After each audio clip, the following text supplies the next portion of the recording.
I've asked this question myself when I was a kid, but you brought it up already 3 times now. So why don't we start there? Why are some people rich and some people poor, according to you? Well, because our systems, our economic systems are set up like that. There is no way that a capitalist system of the sort we have could have any other outcome than to make a minority rich and a majority poor. I mean, it's a little bit like sort of understanding the history of economic systems.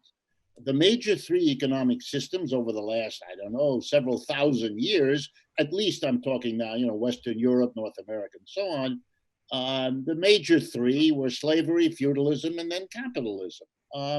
And there's something all three of them have in common. A small number of people sit at the top of this society. In slavery, it's the master. In feudalism, it's the lord. And in capitalism, it's the employer. And a vast majority of people are in the other position. They're the serf or the slave or the employee.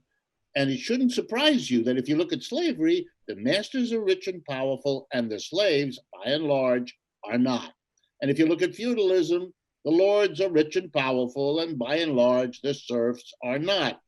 And we live in a capitalist system where, by and large, the employers do really well, relatively, and the employees, well, I'll be nice, not so much.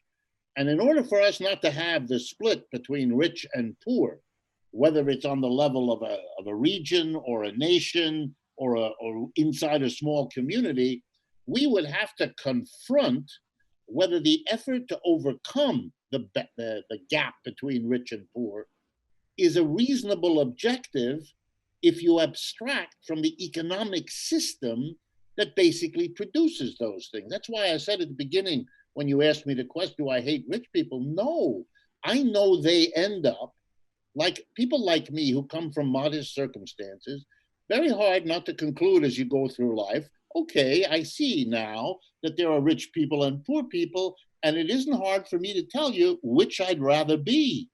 I'd rather be there than over there. But the problem is there aren't enough theirs for everybody who feels that way to get to that point. And it's a very sad reality that is hard for people to come to terms with, which is why people like Ayn Rand can be popular, because she presents an idea that suggests, oh, we could all do this.